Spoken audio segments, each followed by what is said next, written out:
back. It's late. We don't care. What's going on? I shouldn't have that up yet. What's going on, guys? It's the Penni podcast, episode 14 this season. The playoffs are in full swing. We have our first round results. We know who will be in our semifinals, facing our two teams that were on bye. We also know who will be in the Sacko Bowl. We had a pretty humdrum waiver wire, so we'll get into that too. I'm hearing a little bit of static on the stream here. I don't know why. I don't know either, but I accidentally had the stream volume on, and I heard some static there. So I don't know if it's mine or not. I don't hear it when it's just me and you, but love that we're doing this live on the air. Hey, everybody! If anybody's in the chat, yeah, if anyone's in the chat, if there is static, please let us know. Yeah, please. Yeah, because I'm trying to listen to two things at once. So please let me know if I'm crazy. But in the meantime, we'll keep pushing forward, I guess. And we're gonna talk about the matchups we had this past week. I actually want to start with Alex's matchup because obviously he says def static. Okay, we're gonna have to figure this out. And this is a problem because I don't know. Oh, it's cleared up now? He said cleared up. All right, there we go. I have no idea what could have caused it. No idea. So, anyways, as always, we start with the commissioner matchup. No, there was no commissioner matchup, as you well know. Yeah, you fucking box. Yeah, I'm a box, all right. That's why I'm gonna lose this in my first matchup in the playoffs. No, Alex. This episode's named after Alex because he did indeed choose wisely. He did. He didn't overthink it. He kept the matchup he was supposed to have, and it worked out very well for him. I would say so. Because if he had played any of the other teams that were playing, he would have caught the hands. Yeah.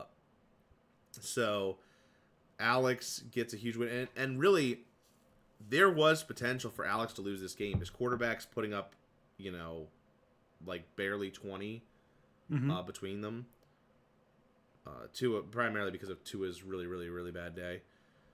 It turns out I was wrong about Tua being on fire.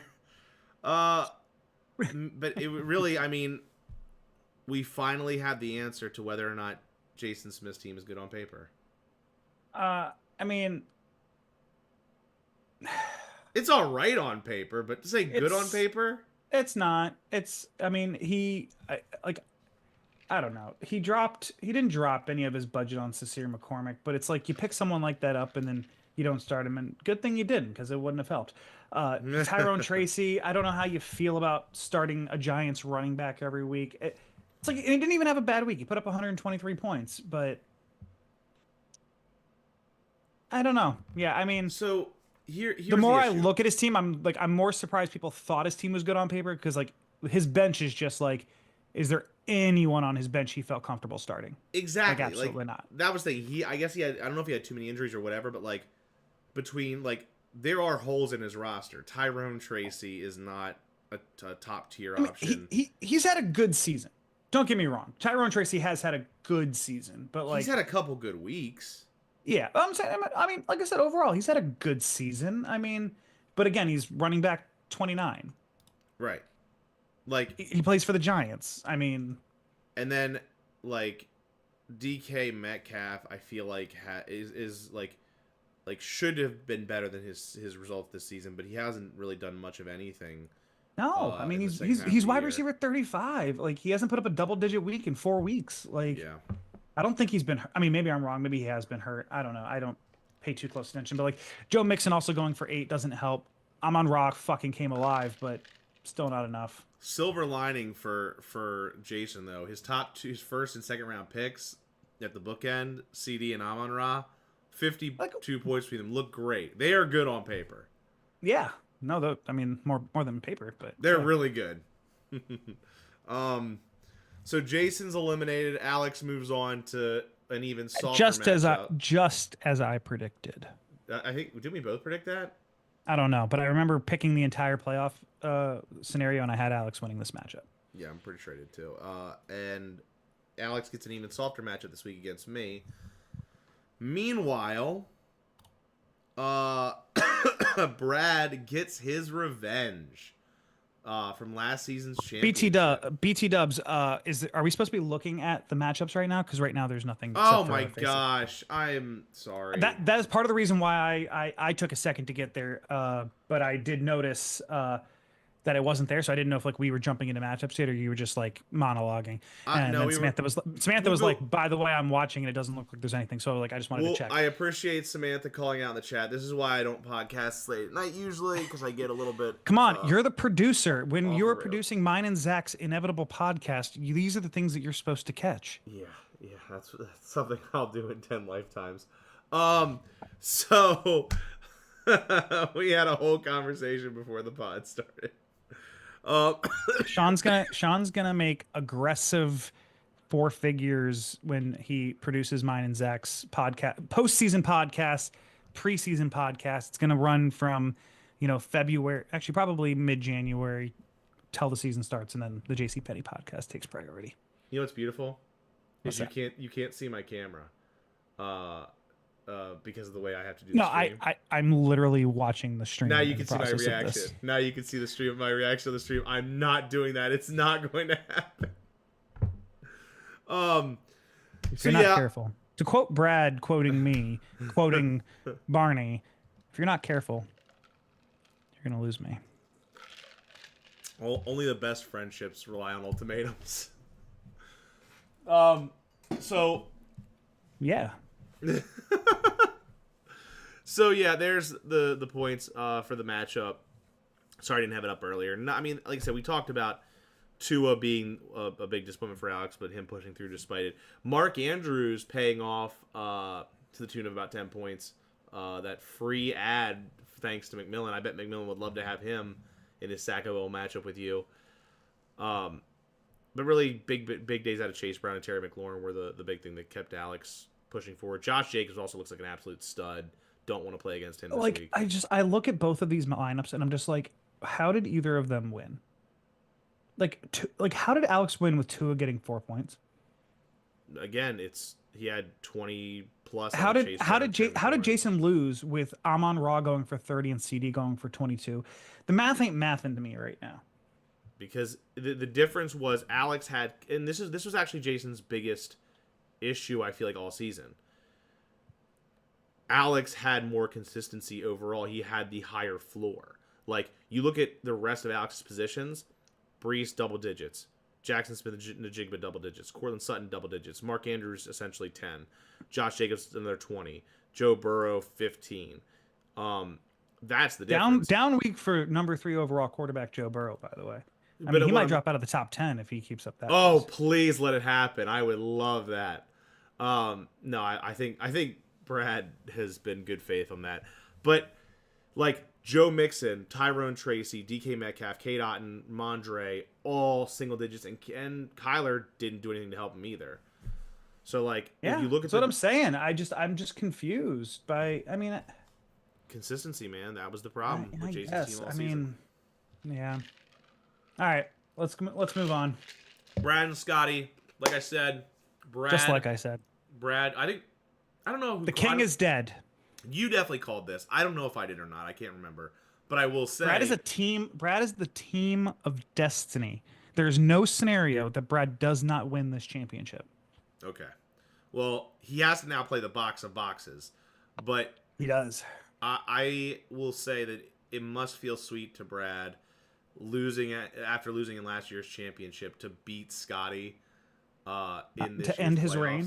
Yeah, I mean it's gotta feel good to say fuck Chachi in that moment and just kill the king. Yeah. And honestly, Brad, this is part of the yeah. I mean, it was Josh Allen, but this is part of the reason why I said Brad's team is going to win the championship. He got between Achane and Pollard, he got less than 20 points.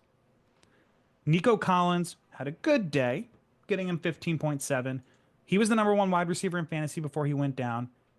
I think that's going to continue to get better. Even Brock Bowers, who'd been a fucking monster, has had a couple of down weeks. he still goes out and puts up 153 points. Like, again, though, Josh Allen had a 40-burger. I mean, Josh Allen had a 40-burger, but what did Josh Allen do last week? I understand that Josh Allen has put up... What did Josh Allen do the week before that? Like, I understand... When was the last time Josh Allen hasn't put up more than... has not put up below 20 fantasy points since, like, October. I don't know. When did they play the... Let me see when they played the Colts. It was when they played the Colts that he had 18. That was... 6 weeks ago. November 10th. Okay. Fine. I stand corrected. But your point is well taken. He's averaging 30 fucking points a game since fucking November 10th, though. I mean... And again, like, so... I love that the rushing touchdowns are coming back for him. Like, he was a little slow on it. He had 2 to start the year, and he went, like, 5 weeks without having one. But no, I think he's had, like, 7 rushing touchdowns in the last 5 weeks. Like, it's fucking absurd. He is, without doubt, the hottest player in fantasy. Yes. I don't want to play against Brad's team either. I don't.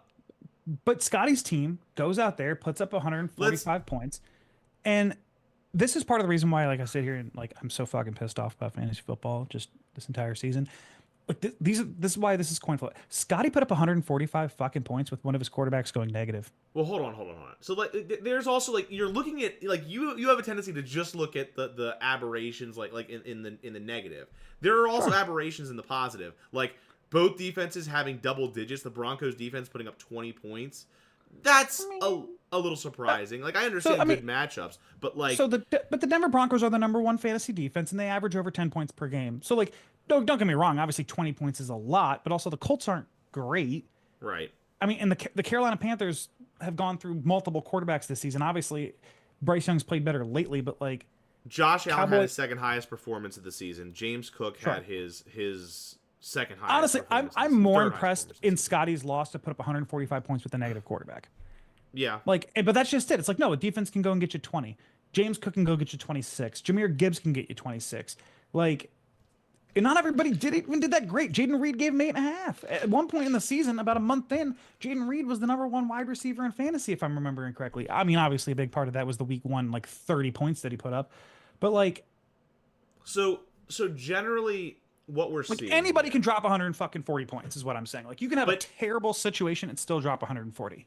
But to do that, you need a couple things. You need a combination of either some players to absolutely go off, as in Josh Allen, as in Jahmyr Gibbs, as in James Cook. You need a couple players to boom, and or you need to keep players from having terrible performances. Like, the 5s and belows will kill you in the playoffs. You have a couple of those. He had a negative out of his quarterback. I understand. 145 points. It's wild. That was the lowest he had. Every other position, his lowest score was 8.6 across the board. That's, again, we're talking high floors. And with Brad's, he had a 5, a 7.5, and an 8. Everything else is double digits. Like, it's about those high floors. Because if you're think about this. Like, 1, 2, 3, 4, 5, 6, 7, 8, 9, 10. We're starting 10 positions, right?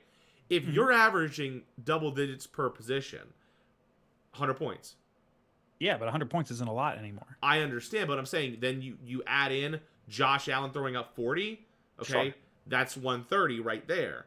You add another a couple 20-point performances, same concept. Like, it's I agree high floors in the booth. I agree with you, but Brad also got to win with 3 players going under 10. Like, obviously, Josh, I mean, I understand the variance. This is literally why I'm saying we're fucking flipping coins. It's all about the short-term variance. But it blew my mind to see Scotty put up 145 points while getting negative out of a quarterback and lose. I mean, the toughest you know how hard it is for a quarterback to go negative? I can tell you all about it. As someone whose quarterback went -4, yes, I do understand how that works. It's hard. It's not easy to do that. Like, you don't have to throw for that many. Like you almost have to have multiple turnovers. Like, it's not fucking Nathan Peterman out here throwing 5 picks and a half. Like, that doesn't happen that often. I mean, Will Levis threw 3 last week. There's a reason he got dropped. So, the thing that has to sting the most for Scotty, and before we move on, he puts up the second highest total out of teams playing this week. And actually, if you count Zach and I, he's still second highest out of the teams in the like playoff picture. And he runs into the one team. You run into the buzzsaw. It happens. Yeah. Like, and this is why I am a big proponent of multiple week championships, multiple week. Honestly, I don't remember if I made the proposal for this season, but multiple week Sackos would be preferred by me. Like, reduce some short-term variance in the play. Like, we all know we're flipping coins throughout the entire regular season. In the playoffs, can we just try to reduce the short-term variance? But Brad's gonna say no. It's all about flipping coins, but also you should fucking kill yourself if you don't do well enough. So I don't know what to believe out of Brad. Let's move on. All right. So turning to the Sacko. Speaking of highest performances of the week, the highest performance out of all teams to the tune of 180 is I don't know if that's a single game record or not. But it feels like it's close. It might be. So I'm going to monologue just for a minute here. So Brad missed the playoff. Brad, excuse me. James missed the playoffs by 30 points. And wait. Sorry, I know you're in monologue, but I just want to say, missed by 30 points. And really, had he been setting his lineups regularly, I don't know if you're going to get to this. That's literally the next. Okay, go ahead. Exactly what I was going to say. Go ahead. If he had 3 different weeks where he didn't set his lineup with players. It's like if he had just done that, he almost certainly is in the playoffs. And not only that, he's in the semifinals.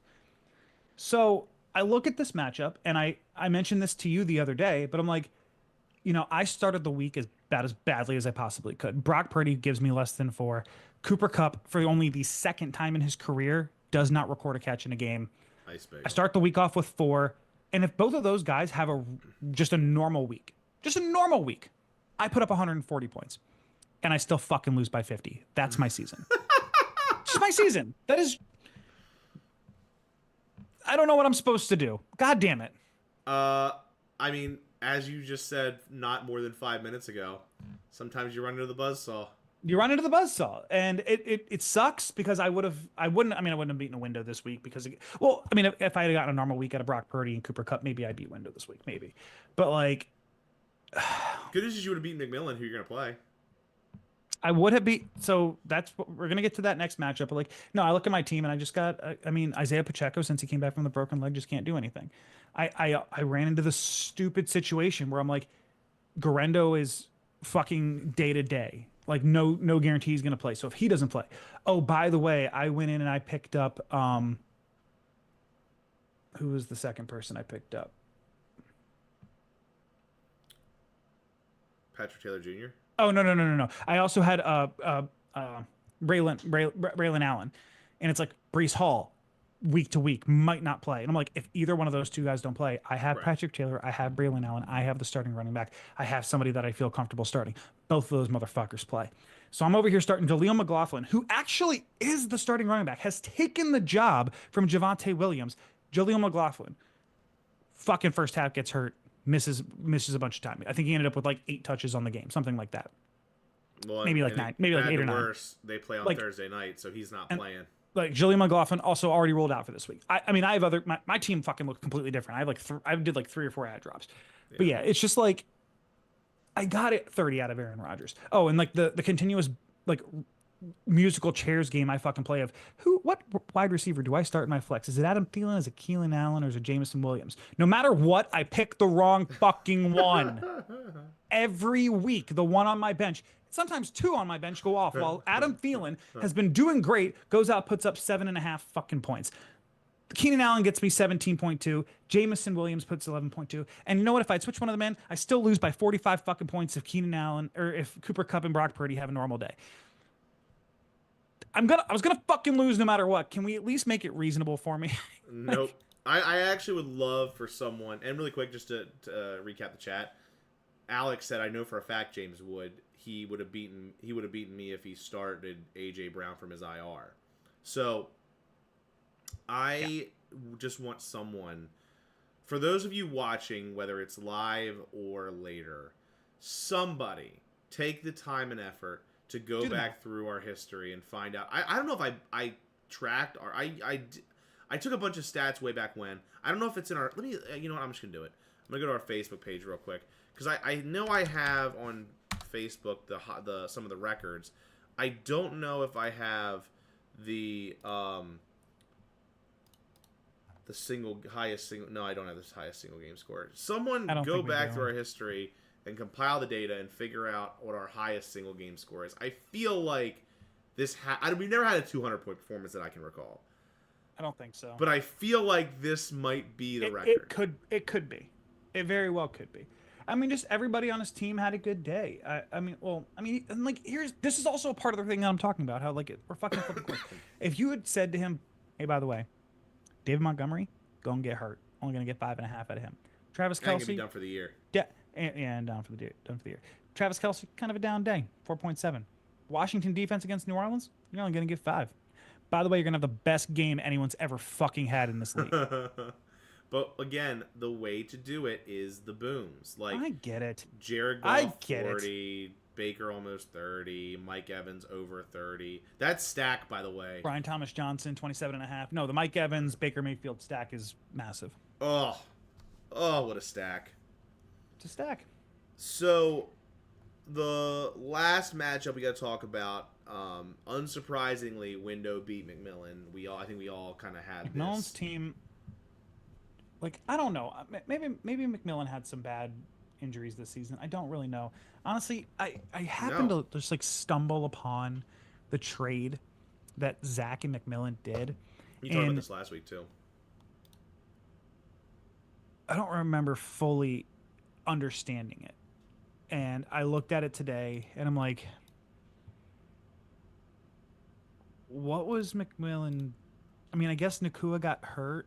He was trying to get short term, like he was trying to basically get a short term ad to like he was trying to like Marvin Harrison Jr. was like had a couple big weeks and like then but had been kind of inconsistent. I think he had a 1-point week and he had a 27-point week.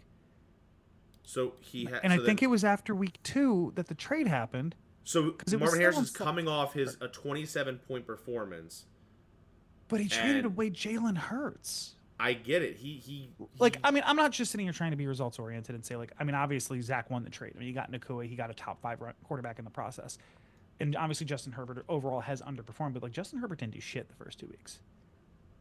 Justin Herbert, it took him 6 weeks, 7 weeks to have a 20-point game. Like essentially being Herbert and Marvin Harrison for Nakua and Jalen Hurts. Like holy shit! Like we're sitting here talking about Zach being a box. Like no, he just. That trade, holy shit. Zach, there's no doubt Zach won the trade. Holy shit, that's an understatement. I'm just confused by it. Like, I literally was like, what am I missing that this happened? I'm like, okay, yeah, Nakua got hurt, and I guess he needed to replace that. But we were 2 weeks in. I mean, was McMillan punting? Like, not punting, but, like, was McMillan in panic mode in week 2? Maybe. Like, I don't know. I want to actually take a quick look at his schedule so that I can, like, know. But, like, I mean, after week 2, I guess he was 0-2. I mean, he put up 100 points, and I guess he was averaging 99 points. And yeah, I don't know. I mean, it's kind of it's a panic button moment. Yeah, I mean, that's just it. Yeah. So like seeing that trade, I was just like, damn, that was a killer for McMillan. That kind of Jalen Hurts also wasn't like setting the world on fire at that point in the season. Like he put up 16.4 and 23.8, like good performances, but not like you expect from Jalen Hurts. So maybe he's thinking, look, the difference between that and Justin Herbert, like, isn't going to be that great. Whereas Marvin Harrison Jr. would be huge for my team in the short term, and I got to do something. I'm 0-2. I got to do something because Puka Nakua is going to be out for a while. I guess. But Zach had the benefit. I mean, Zach really benefited from that. He got the better quarterback. He got the better receiver.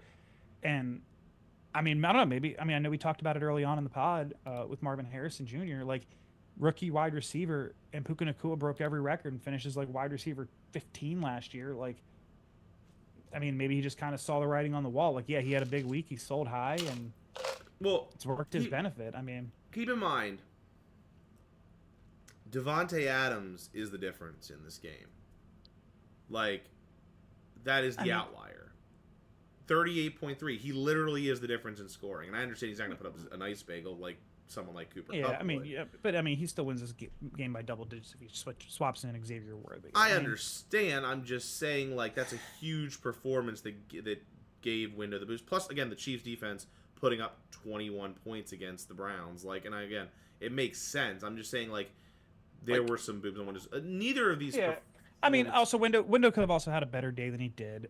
Window specifically said he didn't realize. I think, if I remember correctly, he said in the chat like he didn't realize that Breece Hall wasn't playing. He left Isaiah Davis in.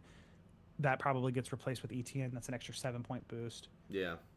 So like, he could have had an extra. I mean, yeah.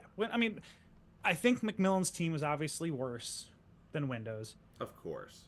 I think that overall his team just hasn't performed, and it doesn't help that he traded away his first and third overall picks 2-3 weeks into the season and got a real negative return on that. Yeah. So let's go to the offer report. It wasn't a lot of activity this week, and there was only one. Actually, it was just only 2 teams that were on it, which were the 2 people talking right now. I did snipe you for Jerome Ford. Apologies. I didn't have any budget. That's the thing. I know you don't have budget. I know some people don't. So I'm just putting like $1 or $2 on there. But I mean, yeah, I was a little frustrated. I'm like, Nick Chubb goes down. Jerome Ford probably getting the start. I try to throw something out there. Don't get it. Tajay Spears, though, I was able to pick him up, which is nice because now Tony Pollard didn't practice today. Yeah. They're 3-11. Yeah. I don't know. I mean, he's been kind of playing through injury, but like, I was surprised Brad dropped him. Yeah. Brad, remember we were talking a week ago, like Brad built his team for the playoffs. He's got all of his handcuffs. He's good to go. And then he dropped Spears. And that was very surprising. And he dropped him like at like 12:45 on Sunday. Like, I don't know who he dropped him for, but I'm like, if Tony Pollard doesn't play this week, Tajay Spears might keep me from coming in last. Like, yeah. Brad might have wanted Tony to Pollard, give you... have a day off, Tony Pollard, please. Brad might have wanted to give you a gift for calling him a team of destiny. He is a team of destiny. He's going to win the championship. So Alex pointing out a good point here. That trade didn't seem as bad at the time. Puka was hurt, and the Eagles weren't on a streak yet. I mean, yeah. No, I mean, obviously at the time, no one batted an eyelash at it, but I'm just... In hindsight, in hindsight, it looks bad. Like I said, yeah, I just happened to... I feel like, I mean, we probably talked about it last week, but I don't think I fully realized the extent of the trade. And like, I was looking at it today, and I was just like, damn, Zach, you really fucking won that trade. Yeah. So, like I said, offer report, I got Jerome Ford. I also made my, I think my 3rd straight week of adding a quarterback off waivers. At least you didn't blow half your budget this time. No, actually, to be fair, I blew 1/10 of my budget, of my remaining budget. I blew 3/10 of my remaining budget on Jerome Ford. So, are you gonna start him? No, he's absolutely a backup in the event of like one of my running backs goes down. Then why didn't you just? Because in case a running back goes down, I don't have anything left in the tank. I mean, this is your last week, anyways. It's shut up, fuck off. What did I do? You're saying I'm gonna lose. I don't want that to happen. So let's get to the predictions, and we will start with the commissioners matchup this time. Really quick, before we do, we'll go to the bracket just to see. I don't think it matters, but I'll do it anyway. Show everybody where everybody is. Seriously, petition next year. Sacko, 2 weeks. Come on. So this is a no-brainer. Oh my gosh, excuse me. So Zach versus Brad, the 1 seed versus the 5 seed, and myself versus Alex, the 2 versus the 3. Meanwhile, Jason and Scotty get to play in the Who Cares game for 5th place, and Window and James can duke it out for 7th and 8th. Meanwhile, the 9 and 10 seeds get to fight for the Sacko.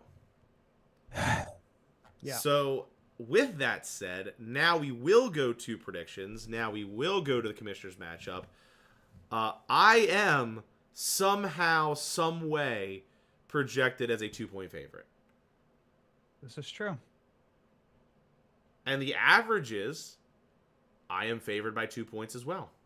Now, there are question marks here. Mm-hmm. Joe Burrow is questionable. I'm gonna actually. This is important enough where I'm gonna go to all these, see what's going on with practicing. Joe Burrow was limited in practice on Wednesday. I expect that he would play. Jacoby Myers was limited at practice on Wednesday with his ankle injury. The one I'm most worried about is Jalen Waddle. Jalen Waddle. He did not practice. Here's the concern. Jalen Waddle, I think, is more likely than not to be out. Really quick, I need to pause. Window has posted a question in the chat that I do think needs to be immediately answered. What's y'all's take on teams submitting waivers when they're not in the Sacko or the playoffs? Just curious. You shouldn't be doing it. Correct. It is improper. There's no rule against it, but it is. If you no longer have nothing to play for, you shouldn't be doing anything. Correct. Again, the matchups I said about like the who cares game, the 5th place matchup, the 7th place matchup, they don't matter. There is no reason you should be making ads or drops for those matchups. In leagues where I have been eliminated in other leagues, I do not make any ad drops if I have nothing to play for. It's just sportsmanship. Yeah. And don't get me wrong, like if we at some point in time say no, there's no more last place punishment, me and McMillan shouldn't be doing anything this week either. Like obviously not coming in last matters a lot way more. It matters a lot. I mean, so that's a thing right now. So like no, if you're not in it, if you're not playing for something, either if you're competing for first, you're competing for last, you can keep doing stuff, but if not, don't. What happened if someone made a bet saying they'd finish higher than X, Y, and Z? I didn't make these bets, LOL. I don't think that's a thing. I don't think anyone's ever done that. And maybe if that is the case and it's like a public league record slap bet, then sure. Like you can then continue to do things. But I don't know. It kind of feels like a weird thing to do. I mean, we kind of make an overall bet for the season of I'm going to finish first, type of thing. So I don't know, like everybody kind of has that stake of trying to finish the league as best as they can or not finishing last. So I think it'd be kind of a weird one. I mean, he did just say bet, not a slap bet, but I was just equating it to a slap bet. No, I totally agree with everything you said, Jerry. I just don't think it happens. I don't think it happens enough. I don't think it's ever happened in the 16 years of this league. So, and I would say I'd caution people against doing things like that because, like, oh, you finished 7th, I finished 8th. That's gonna be the difference in a bet. That seems arbitrary. I mean, he said just curious, like if someone said I finished higher than 7th or something like that. But I agree with everything you said. Like generally, like it should just be the teams that are in the play that are still alive and fighting for a title, and or are trying to avoid the Sacko, or the ones who are making like waiver additions at this point. I think I don't know. I mean, I don't know about ad drops. Like once the waiver period ends, like I don't know. It still is. I still wouldn't do it, but like, whatever. So, back to Waddle. Sam said Waddle hasn't performed like he did last year, though. No, I agree, but he's still probably the best wide receiver. Not the best. Like he's probably still a starting wide receiver for me. The only other option that I have, I think, is Rashad Bateman, who. He had a good week. Had a great week last week, but is questionable this week. They're playing Pittsburgh. Like I would if everything being equal, I would start Waddle if I had the choice. But he got rolled up on with his ankle, and it looked bad. He never came back into the game. He had an ice bagel for me.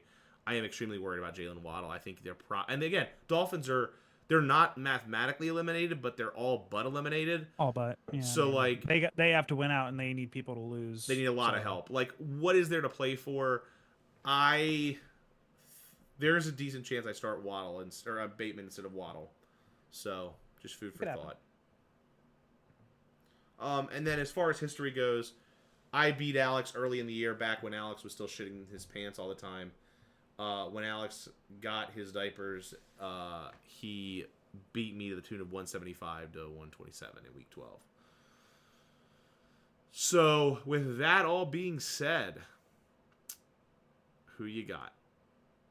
So, I made my playoff predictions before last week's games, and I expected this to be the matchup. And I gotta stick with. There's been no new information provided that would make me change my pick, so I'm going to continue on with Alex. And I think it has to do. It could come back to bite him because it's bitten me every fucking week. But like, he does have two on his bench. He has DJ Moore on his bench. He has Breece Hall on his bench. It wouldn't surprise me if he started any one of those guys. Javonte Williams also not competing with Jaleel McLaughlin now. Like, his team is it's the floor. His team has the floor that we've been talking about. That I think that he's going to be able to put up a good week where you have a couple of question marks that I just don't know. Jacoby Myers, questionable. I know he's playing against Jacksonville, but I think Jacoby Myers is not even a top 25 wide receiver on the season. Jonathan Taylor, not having the season you would have expected him to have and dropping fucking balls before he walks into the end zone. How you feeling about Drake May as one of your starting quarterbacks? I don't know. I don't see how I don't keep with my pick of Alex. I get it. I totally get it. Alex is despite the projection, Alex, based on recent history, Alex is undoubtedly the favorite. Now you said that you were going to be a one and done. You said that. Now it's take integrity, Sean. Now it's my turn to monologue. As you, Jerry, and as all of you watching at home know, I have, in the last 4 or 5 years, made repeat trips to the finals. I lost to James. I think I lost to James again. I lost to Zach. I had teams that I genuinely believed were, and I think objectively, were strong enough to win a title. And it didn't come to fruition. As you've said, a lot the last couple weeks. We're flipping coins. We are flipping coins. I have to win 2 coin flips. That's all. To get the prize that's eluded me. You've been screaming that you're a one and done in the playoffs for the last 4 weeks, Sean. I have. Are you changing your take? Are you changing your take here? I am. And here's why. We're flipping coins. And the truth is, you are absolutely right that Alex has the higher floor here. Yes. Now, I will say, I think James Conner, Chuba Hubbard, Jonathan Taylor, overall, they've had a couple bad weeks. But overall, their floors are pretty good. George Kittle, pretty good floor. Lamar Jackson, pretty good floor. Drake May, pretty good floor. Now, the other thing I have going for me, and I'll talk about my matchup. I'll talk about the matchups in a moment for both teams. But I've got the guys who can boom. A couple of them. Lamar, obviously. James Conner's had some really good weeks. Chuba's had some really good weeks. George Kittle's had some really good weeks. Jonathan Taylor always has that ability. Devontae Smith last week put up 22. I have guys who can score points. So, I know you're monologuing. Can I just chime in? Can I just chime in one quick thing? Feel free. Lamar Jackson's matchup worries me. Oh, I agree. That is my biggest concern. Lamar Jackson is, if you do not count his games against the Kansas City Chiefs in the AFC North, he is the greatest quarterback of all time. But when he plays the Kansas City Chiefs and when he plays good teams in the NFC North, like the Pittsburgh Steelers, he is mid. Yeah. No, I mean, I don't know the answer without looking. I'm spitballing this here, but I would argue that this is going to be his second time playing the Steelers this year. His first matchup against the Steelers was one of his worst 3 games of the season. That is Correct. Actually, it wasn't. Is it his It wasn't his worst game of the It was season? his worst game of the year. Wow. Okay, that makes me laugh even more. That's my concern. No, it's like because you're totally right. You need him. I think that you are going to need him to boom to win this matchup, I agree. and it's his worst matchup. Like I agree. that's I agree. They're a top 3 defense against quarterbacks. That is, you have flagged my biggest concern of the week. And it I just will sucks tell that you, this matchup's happening in the playoffs. oh, it hurts me both ways. Because guess what? Not only is Lamar Jackson playing against Pittsburgh, but the Pittsburgh Steelers defense, a top 3 fantasy defense, plays the best fantasy offense and is going to be on my bench. And I have to play the matchups. But here's the thing. Again, I've got guys that can boom, and you talk about matchups. James Conner and Chuba Hubbard have... James Conner has the best fantasy matchup for running backs against Carolina. Arizona is not much better, like against, in terms of defending against fantasy. It's kind of a funny situation that you have both playing against each other this week. Yeah, like this could be a game where they run all over the field. Other than that, my defense obviously has a decent matchup, but that's pretty much all there is to be said. For him, what worries me the most is, JSN obviously is a favorable matchup. Minnesota's pass defense isn't very good. Cortland Sutton, Chargers are kind of mid at that. But, the one that scares me the most is Josh Jacobs against New Orleans. He's been on a tear lately, I feel like. I feel like every week I'm looking and he has double digit, 20 points. In fact, let's see. I'm just going to go back the last 7 weeks he's had. 19.6, 24.6, 19.7, 28.6, 21.4, 11.8, and 25. He has been on fire the second half of the season. And New Orleans is not good at stopping the run.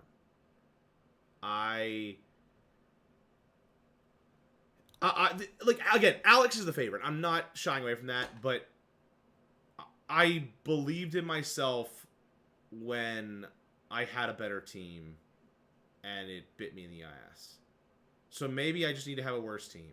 Maybe it's all luck. Maybe nothing means anything. Maybe it's just coin flips. It is just coin flips. So Alex in the chat, Lamar has been historically bad against the Steelers. They just play him well. I agree. That's kind of what my take was. He says he'll go off this week. He's sure. I don't know how sure I am of that. Alex, if you want a little bit of redemption on your Steelers, since you lost a slap bet with them earlier, I'll bet on the Steelers to beat the Ravens this week if you want to make that slap bet. Money line. You're getting 6 points right now. You would bet on the Steelers to win. Steelers money line. If only Alex takes that bet, I will take Steelers money line versus Ravens money line. It's like an emotional hedge for his fantasy team. Lamar Jackson either goes off and he gets to slap me, or his team wins. And it would be amazing if I slap the shit out of him. Keep in mind, Josh Allen had a 50-point day in a loss. This is true. That would be amazing. I'm just throwing it out there. I went against the Steelers early in the year on a slap bet with Alex. I will make that slap bet only with Alex, only for the Steelers. I bet the Steelers will beat the Ravens despite the 6-point spread. Let's move, while he's contemplating, let's move to the other semi. He can't in his heart ever bet the Steelers to lose.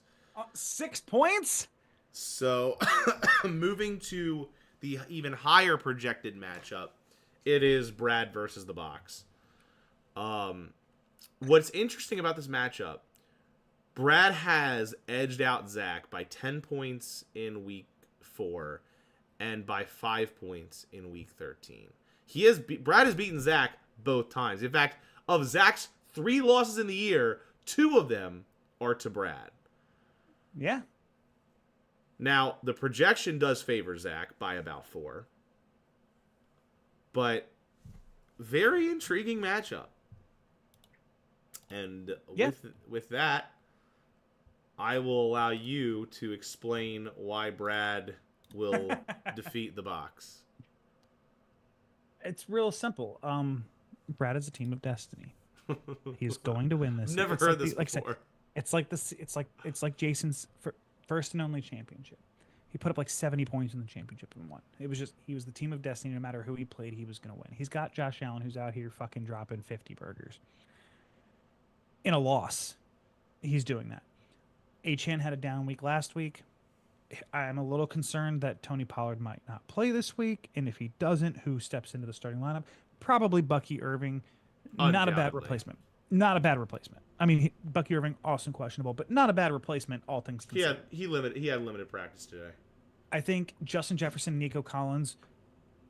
Again, Nico Collins, if he didn't get hurt, was the number one wide receiver in fantasy. Really high upside. Justin Jefferson, really high upside. Brock Bowers, number one tight end in fantasy. I don't think that Brad loses this game. He's beaten Zach twice. I think that's going to continue. He's going to win. He's going to sweep Zach in the season series 3-0. Brad makes the championship. Zach's box run ends. He probably should have played last week so he could get another win in the playoffs, but he's not going to get one this week. I am going with Brad. So here's the interesting thing. He's starting Aiden O'Connell. He can't win with Aiden O'Connell. Well, Aiden O'Connell plays the best matchup for fantasy quarterbacks against Jacksonville. It's the Jacksonville Jaguars. And for some reason, Aiden O'Connell is Aiden O'Connell. Aiden O'Connell. Who is Aiden O'Connell? Where did Aiden O'Connell go to school? Holy shit. Aiden O'Connell just got more mentions on this podcast than he's had on any podcast ever. In the history of sports, yeah. Like Aiden O'Connell. Like, I don't even know what school he went to. No one knows. Say Aiden O'Connell one more time. Aiden O'Connell. No one knows where he went to school. Okay? Look at his dumb little face. Fucking mustache that doesn't make any sense. I hope Aiden O'Connell watches our podcast. Also, he went to Purdue. Fuck Purdue. Okay? Fucking Indiana losers. Like, they fucking got beat by the Indiana Hoosiers by fucking 30 points in college football this season. Okay? So, here's Why is he starting Aiden O'Connell? Why is there no other quarterback that he started? Does he not trust Russell Wilson against the Baltimore Ravens? I don't fucking know.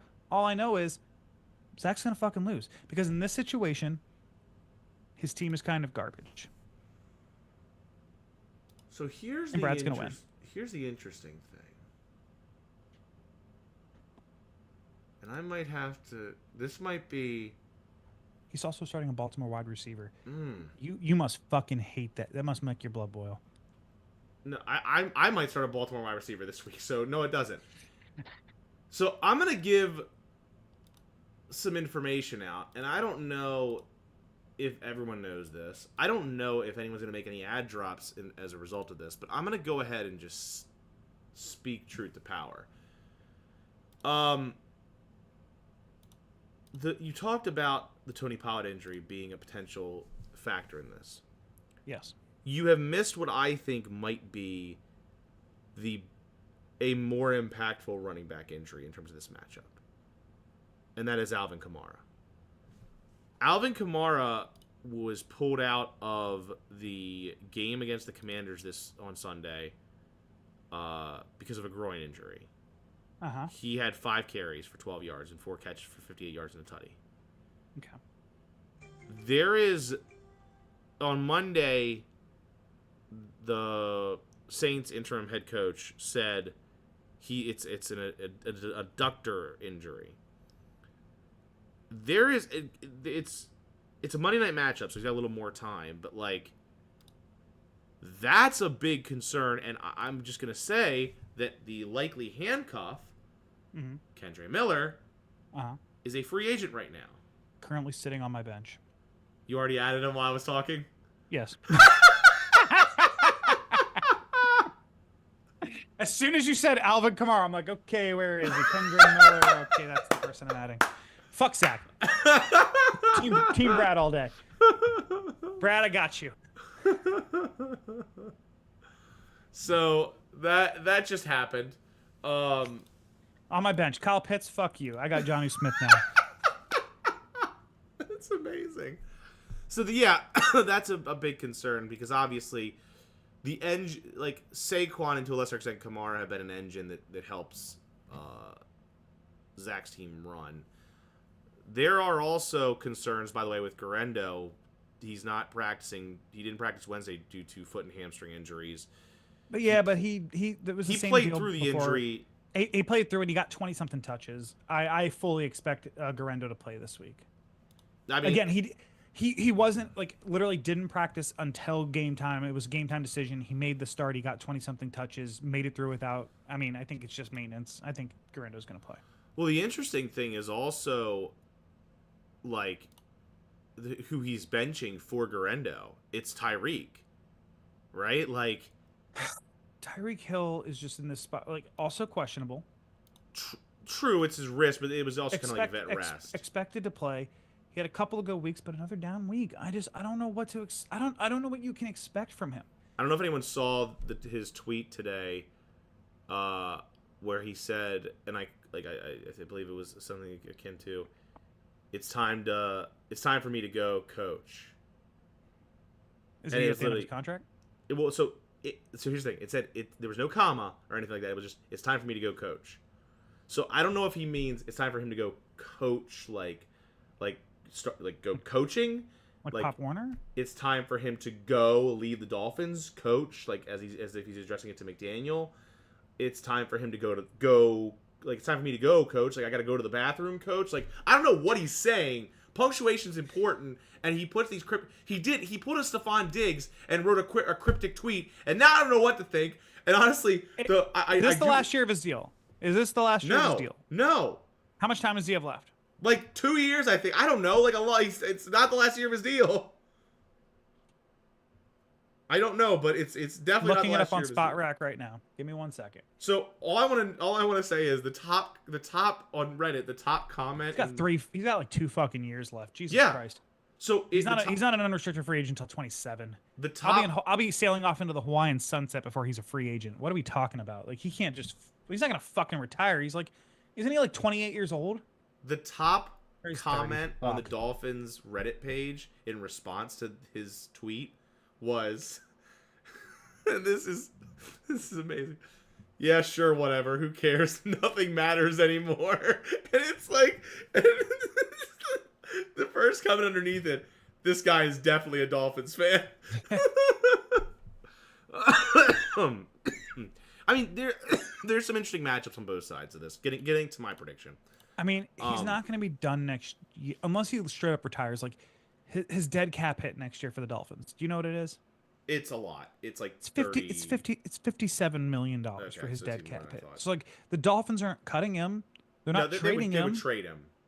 But even if they trade him, they'd have to get a haul. I just don't think they're gonna get back what they gave out. I mean, agreed. But again, like, it's not like, I mean, what do you do? Like, again, they do have a potential out going into 26, but like, no, he is 100% on the roster next year.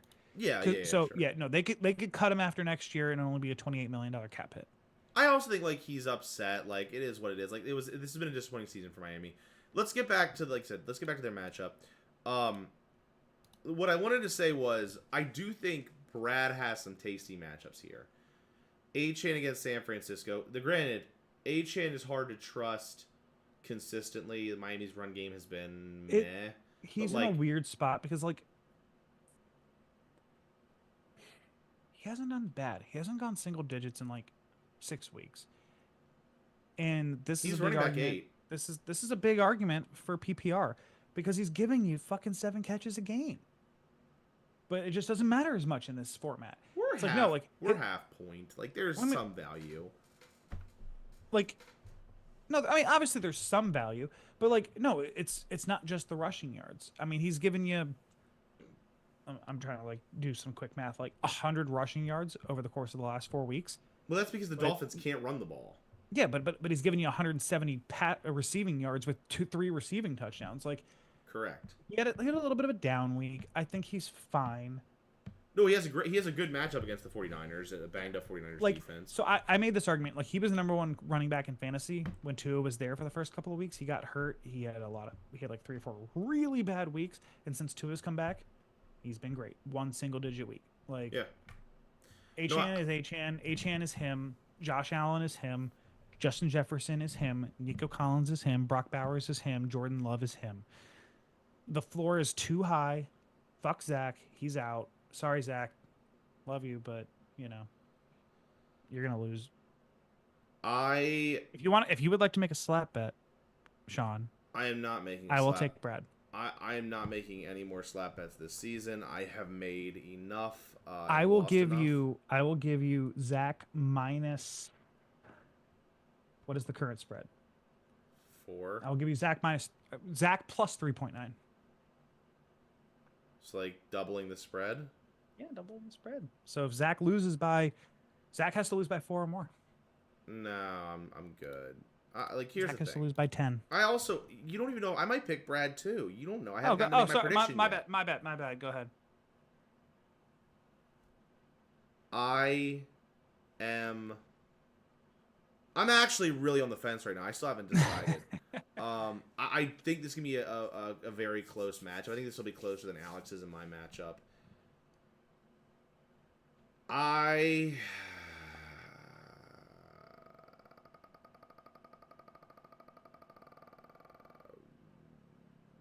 I'm gonna go Brad. Wow. I I I I agree with your assessment that his floor The is very box, high. you are betting against the boxiest of boxes? I am, and I think here's why. I look at their. I think these are very comparable teams, but I look at their matchups side by side, and I'm like, oh yeah, Brad's guy is slightly better across the board. Josh Allen or Jalen Yeah. Hurts. I Josh said in Allen. week 3, there's no scenario where Brad does not win. The only one that Zach wins, Saquon over Achane, but Achane is strong enough where it's like it offsets Saquon's game-breaking value. Pollard versus Kamara. Again, I'll go Kamara, but there are question marks for both for injury. Also, you can ask Scotty about this, but the Eagles were out here making up fucking scenarios that everybody's talking shit about them because they can't throw the ball, even though they've won fucking 11 games in a row. So they're trying to throw the ball more. Jefferson versus London. I go Jefferson. Collins versus Flowers. I'd actually say probably the wide receiver 2 is Collins versus Puka Nakua. Yes. And I still say Collins. Like if Collins is at full strength, close. I would it's go close. Collins. 100% is close. But again, through like 4 or 5 weeks, Collins was the number 1 wide receiver in fantasy for a reason. Ridley or Flowers is basically a coin flip. I don't trust either of them. Bowers over. I would go Bowers over Laporta, obviously. I would go Dowdle over Garendo, especially with the injury concerns. I would go Love over Aiden. That's McConnell, a little bit closer. That's a little bit closer than I would say, and obviously Love over Aiden McConnell. What, you're talking about Dowdle and Garendo? Yeah, I think that's a little bit closer than you're giving it credit for. Dallas is a dumpster fire. Dallas is a dumpster fire, but Dowdle still eats. Dowdle has put up 19.8, 14.6, and 14.9 the last 3 weeks. Compare that to Isaac Garendo, who I know is just coming into the fold. He had that 25.8 performance, but other than that, he had 8.1 and 9.5. Yeah, but the 8.1 was in relief. 9.5 was last week. What have you done for me lately? Yeah. Like, again, but, I think... You're talking about in the last 2 weeks, if you take the last 2 weeks, Isaac Garendo scored more than Rico Dowdle. Let me ask you this. If you're starting one of the two of them this week, who do you start? Isaac Garendo. See, I disagree. I would go Dowdle. 100%. I'm literally doing it in another league. Okay. I'm just saying I would go Dowdle. The reasonable minds could differ, but my point is that, like, across the board, I prefer Brad's player to Zach's. Like I mean, again, I agree. That's why I'm picking him. But like, the upside being what it is for Isaac Garendo, like Rico Dowdle scored 28 points in the last 2 weeks. Isaac Garendo put up 26 in 1 week. The upside's there.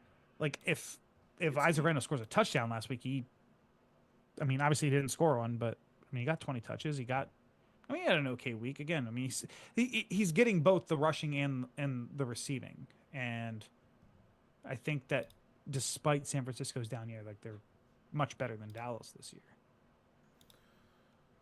So, but outside of that flex matchup, everybody else on Brad's team is better. So that leaves our Sacko Bowl matchup.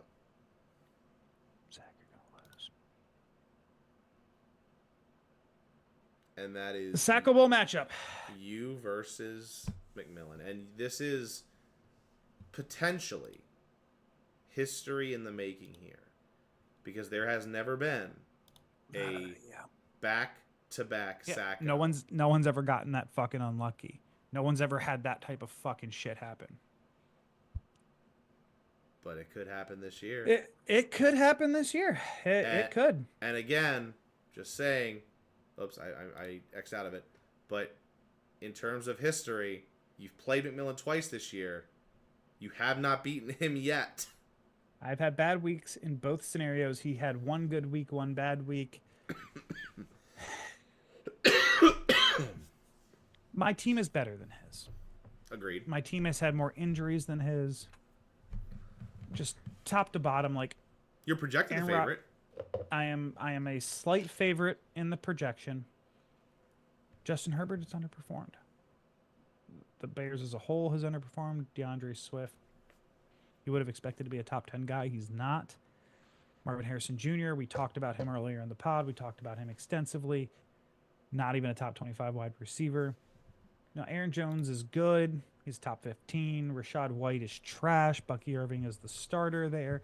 CJ Stroud, kind of a sophomore slump. Barely a top 20 guy.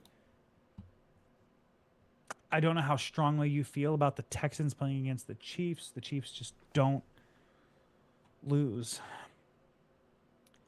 And I look at his team, and I don't like anybody on his team. I don't think there's a single player on his team that I'm like, I'd trade straight up for an equivalent, what you would consider to be an equivalent player.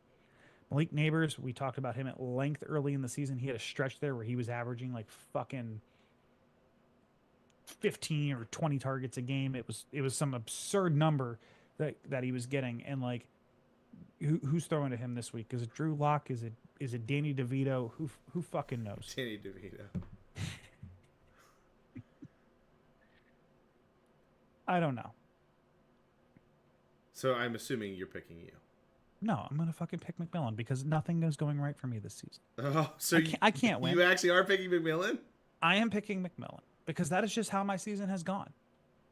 It doesn't matter what I do. It doesn't matter if I make the right decision. Sam brings up a good point. McMillan has Judy. Remember that one time you told me to get Watson over him and Judy's going off? You're right. He has. Does he have Jerry Judy? No, he doesn't. What are you talking? What are you talking? She's fucking slow rolling me over. I'm like, holy shit! I didn't notice he had Jerry Judy. I'm definitely fucked now. He doesn't even have Jerry Judy. What are you talking about? I mean, he has his mother whose name is Judy. Jerry Judy has. I led Samantha astray with Jerry Judy advice. And you're never gonna get the end of it. It was 7:00 in the morning. I was like, you picked up Christian Watson. Why the fuck would you? Or no, you picked up Jerry Judy. You know Christian Watson's out there, right? That was a mistake. I realized that. So my team is better. I think top to bottom, my team is better. And I'm also in a situation where my lineup could change. If Alvin Kamara doesn't play, Kendra Miller gets a start. I'm surprised. If Tony Pollard doesn't play, Tajay Spears gets the start. Yeah, he put up 24 last week. So he did. Right now, I'm literally just right now my lineup is just the highest projections. Okay. I mean, here's what I'll say. That is it. But I'm picking McMillan because nothing good has happened. Again, McMillan has 3 fucking wins this year, and 2 of them are against me. Yeah, it's not great. You both are 3-11. There are some good matchups for you. I'm looking at the Aaron Rodgers, Garrett Wilson stack against the Rams. I think it perfectly encapsulates what I said earlier in the chat. Wait, you guys all got first round picks? You guys all got second round picks? Like Isaiah Pacheco. I like how Zach and somebody else, I think it was Alex, we're talking about like, oh, I might not start my first round pick this week, and it's like, yeah, well, they're also like questionable and like they're it's kind. Can you hear me? Yeah, I hear you. My headset just malfunctioned there. It said like ambient sound or something. Like I'm obviously not starting my first round pick. I don't know if I can start my second round pick. He came back from a broken leg and has fucking not had a double-digit day. Yeah. Like, I don't know what I'm supposed to do.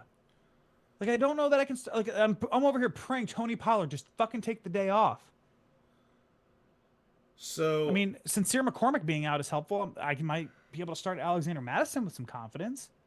Maybe Alvin Kamara doesn't fucking play. Maybe I can start Kendra Miller.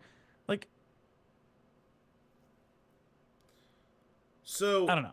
I can't do anything right. No matter who I start, somebody else is going to go off on my bench. McMillan's going to win, and I'm going to be the double-time last-place finisher. That is just the scenario that we are in. We are in the darkest timeline. Remember on the pod when you said you're creating 2 different timelines by flipping this coin? I flipped it, and we are in the darkest timeline. Doesn't feel that dark yet for me, but it might very well soon. Here's the thing. Like I said, you've got some good matchups. particularly I'm looking at that Aaron Rodgers, Garrett Wilson stack against the Rams' kind of mid passing defense. Madison gets a good run D against Jacksonville. T. Higgins, Cleveland's pass defense is Swiss cheese, and even Keenan Allen against Detroit. They're not. Detroit went negative. Their defense went -10 last week, and the Bengals also get to play against the Cleveland Browns, as I mentioned, with T. Higgins. So their defense should do well, even though their defense is not a great defense for fantasy purposes. You got some good matchups. You also have some not-so-good ones. Pacheco against Houston's run D is tough. Jonnu, San Francisco is good at defending tight ends. And Miami is good at defending the pass and, stopping fantasy quarterbacks. So it's kind of like hit or miss. You got some bad... I assume Sauce Gardner's going to be on either Cooper Kupp or Puka Nacua, so that could be a problem. Good and bad. Same for McMillan. But I feel like his good is the White and his two running backs, White and Jones, against Dallas and Seattle, and then Malik Neighbors against Atlanta's terrible pass defense. Your averages are within 2 points. Your projections are as obviously within 1. I agree with you that on paper, your team is better. And that's without even excluding your first round pick from your team, who is on IR. Your team is still better than McMillan's. Mm-hmm. I agree with you that McMillan deserves the Sacko this year. He has had the objectively worst team all season. He made a bad trade to compound that fact. McMillan is the person who falls asleep and then shows up late to the party. And when the cool kids are leaving, he's like, hey, what's going on? But somehow everyone's still more happy that he's there than the person leaving. Yeah. McMillan, I am also... I'm just describing what happened at your Christmas party. That's it. Like that's our fantasy season. He doesn't do the ad drops that you'd think he should. He doesn't put in a bid on the obvious guy that he should pick up. He's just kind of there, and then he's just like, wait, what's happening? I didn't finish. Okay, cool. I'm good with that. And I'm over here just like pulling my hair out, contemplating unaliving my... McMillan will be my 13th reason. 13 reasons why? Yeah. So I am also going McMillan.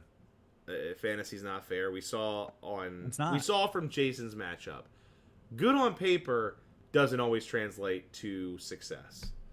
No, and it makes me mad because if I got into play McMillan last week, I would have fucking won. Yep. I wouldn't be having to be dealing with this. Well, and my solution for you is get more than 3 wins in the regular season. Yeah, if I could just do that, I'd do it. You know what my solution is? I don't bitch when I fucking get a bye. Like, that's my thing. Like, I fully admit I bitch a lot. Not when I'm winning every goddamn fucking week. I didn't get 9 wins. I haven't had 9 wins in the course of the last 3 seasons, Sean. I don't want to hear it. That sounds like a problem. I actually don't know. How many wins did I get in 2022? That would be a good... Actually, I got 5 wins that year. That's not too bad. So I got 5, and I got... Oh, damn. Holy shit. I fucking finished last year with 5 fucking wins. That's not great for you. God. Hey, you know how many wins you had the season before that? 7. Oh, in 2021? Yeah. Was it 2020 when I won the championship when I won like 3 games in the regular season? Let's see. 2022. I won the championship with a fucking 4-9 record. Records don't mean shit. Did you really? Yeah, I went 4-9, got the fucking wild card, and won the championship. Oh my gosh, it's gross. Yeah, I agree. This is why I'm open to either 2 wild cards or playing against the average. I'm pretty sure I made a rule change proposal at some point to do 2 wild cards and no one voted for it. I would have voted for it. If you did that, I 100% voted for it. Okay, I'm going to... Because I would prefer 2 buys or 2 wild cards over the average, playing against the average, but I also would... I'm down for playing against the average. Yeah, go ahead. Please do.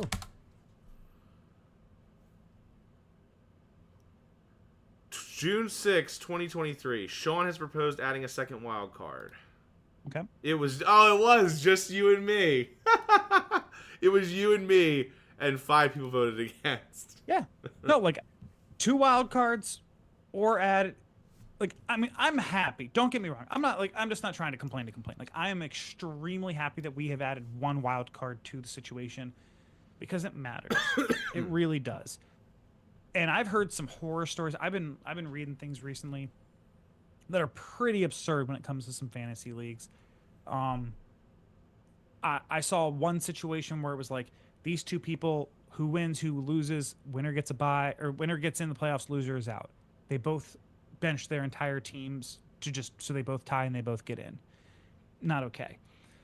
I've seen a situation where there was like it's 12-team league and the bottom like 6 people are on in a tie for the final like 2 spots, and the default setting was head-to-head matchups, which is absurd because there's no fucking easy way to do head-to-head matchups. Is just kind of a dumb thing, and the commissioner's just like, yeah, that doesn't make sense. I'm going to change it to be overall points scored. And he just did that unilaterally, no vote, no nothing. It's like, you just can't do that. It's like, I'm happy with the way that we have the league set up. There's a voting process. There's a way that we do this. I just wish that people would start voting the way I want them to vote. Listen. If that makes sense. I really appreciate the way I want it is the best. I really just appreciate though the fact that your recognition of like the procedure and the rules, and like, again, I'm a lawyer, right? So like I think that helps. You are? I know. Crazy, right?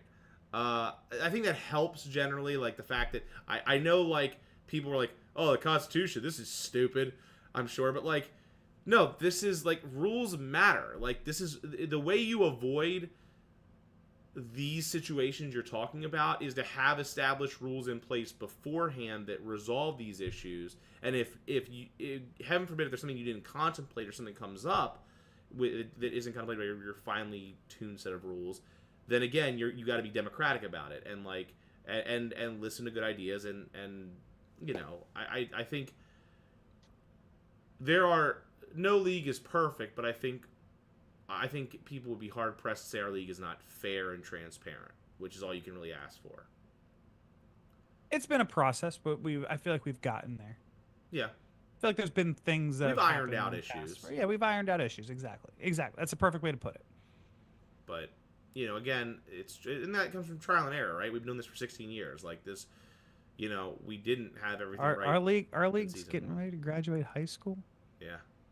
They would be driving a car right now. Junior year, getting ready to go to prom. Yeah. Scary time. I never went. I don't know what it's like. I mean, I went, but I was in homeschool, so I don't know if it really counts. I'm kidding. You went to...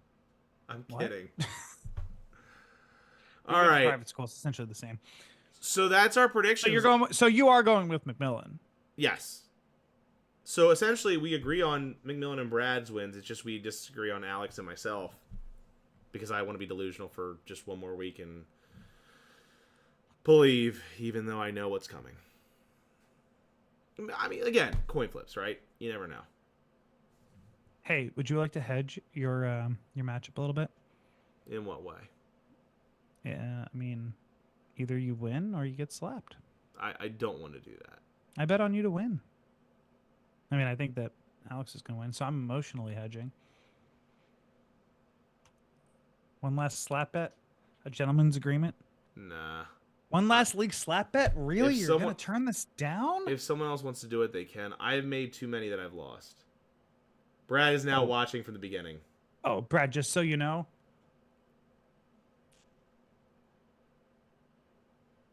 Just so you know what? Oh, I'm adhering to the no spoilers thing. Okay. What do you mean? I'm not the problem. The fuck? All right. I'm no snitch. All right. Somehow, we had 4 matchups to recap and 3 to predict. Oh, so really quick. Oh my god. Just this is a celebrity appearance on the pod. Okay. Can you indulge me for 2 minutes? It's weird how you're not answering. Yeah, I'm indulging you though. I didn't. You don't hear the outro music. I'm not shutting down the pod. Well, you didn't say anything. I just sent you a message. Take a look. Samantha would like to know. She'd like your opinion on the pod. Official prediction here. Give your opinion on Samantha's matchup in her league. She earned the bye in her girls league that she's doing. She's in the semifinals. Give your opinion on her matchup. Let's do one more prediction, okay?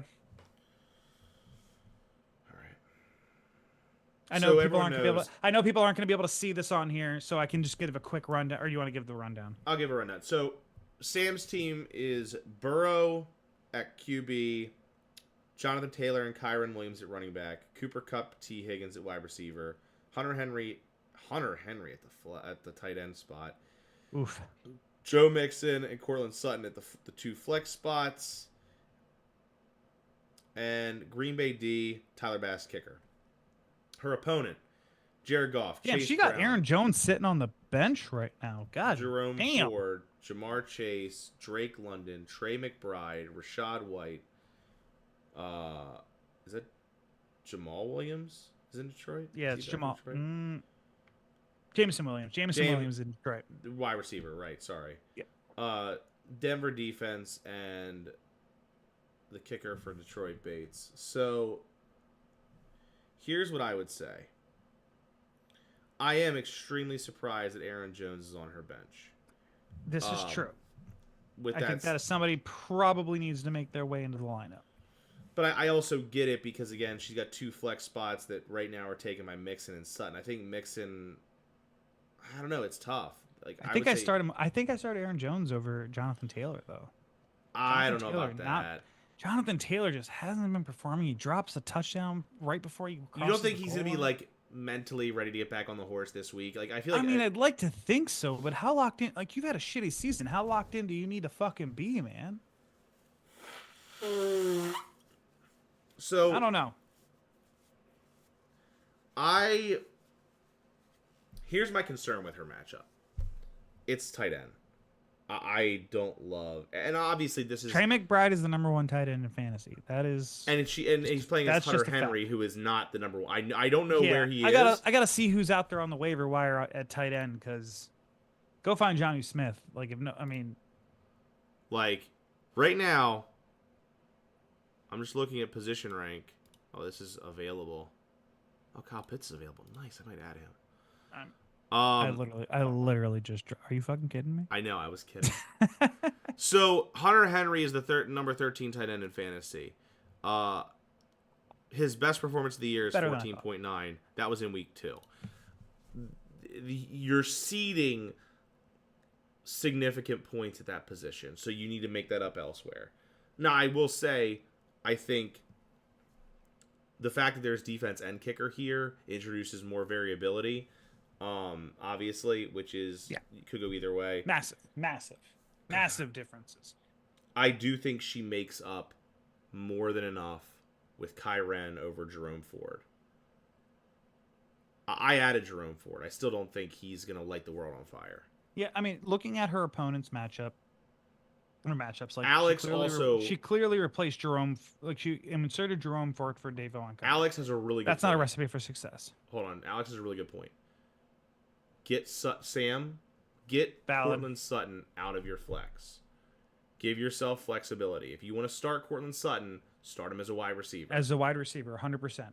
Thursday night players should go in their position slots so you have a wider selection of players if you need to replace somebody. You don't want to put somebody randomly pops up on an injury report. You don't want to have already had somebody in your flex. You want to be able to start either a running back or a wide receiver. Alex makes an excellent point. Yep.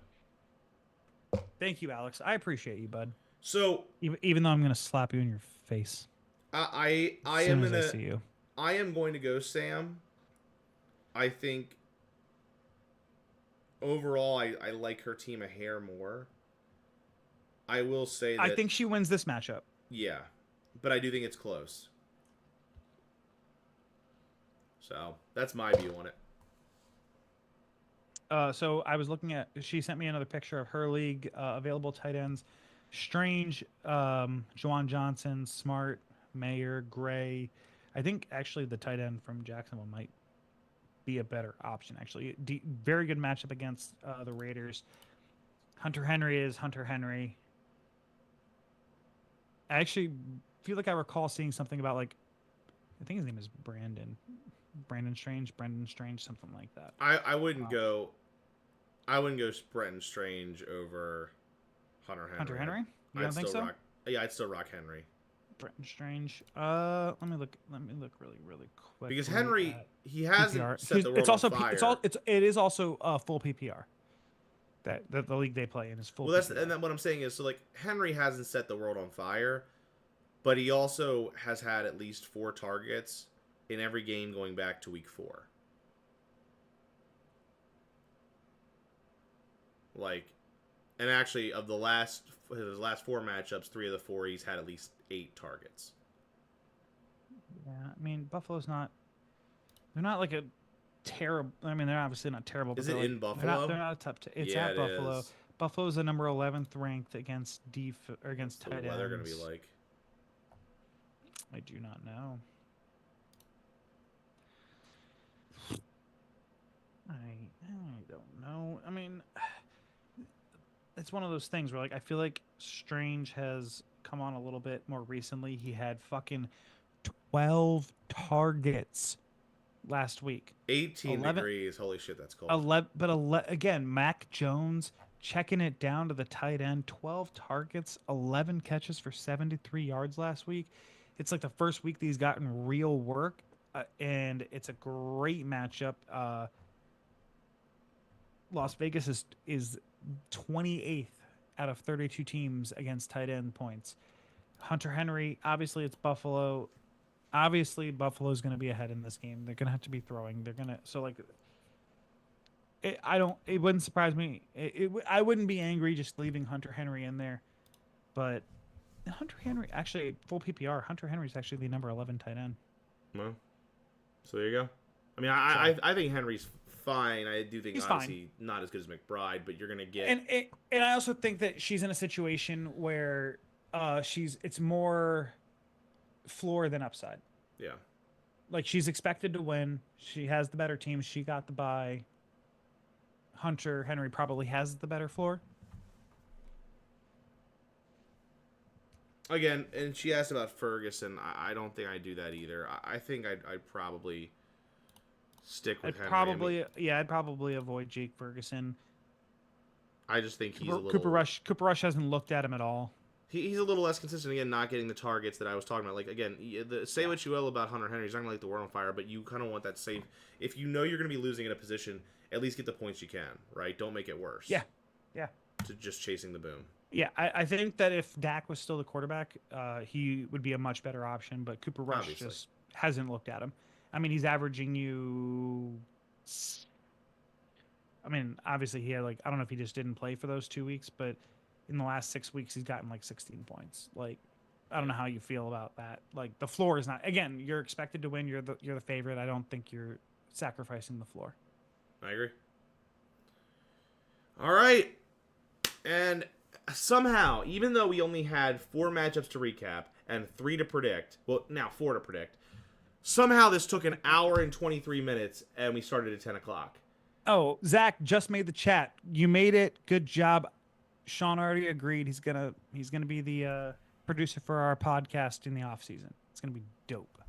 So everybody, if you're looking for something to listen to on Wednesday nights, starting at some arbitrary date, I don't know what it is yet, this is gonna be the podcast for you.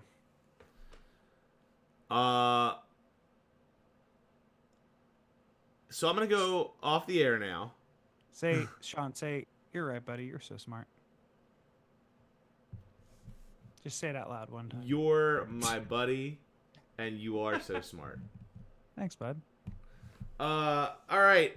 So to Alex, Brad, Zach, myself, Jerry and McMillan, good luck in your matchups. I'm going to do my best on Tuesday night of next week.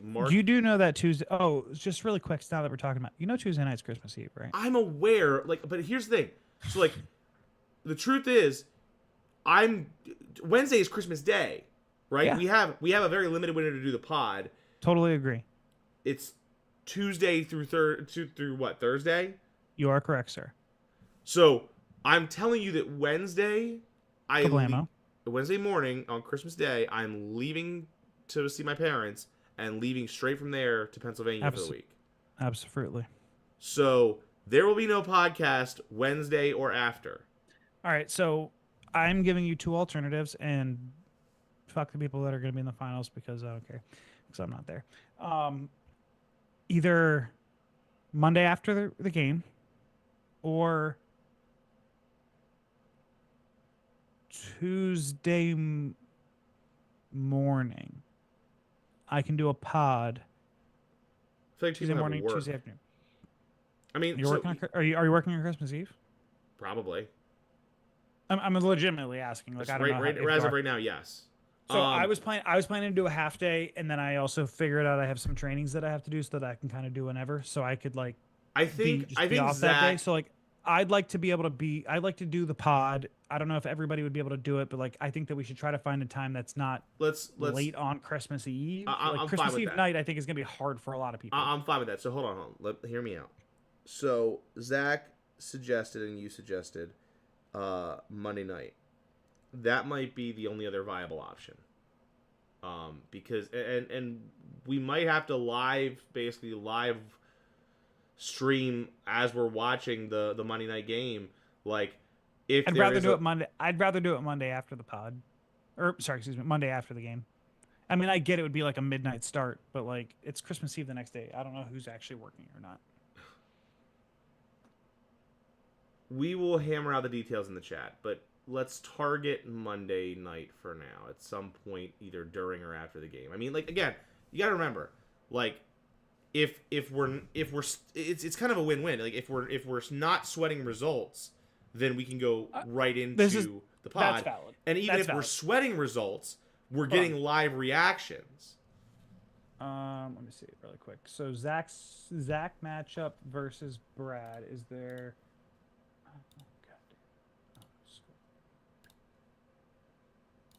Score? Is box score the one I need?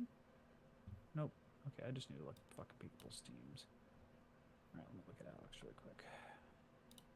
Alex has one Monday night player. God damn it, Alex, can you not play Josh Jacobs?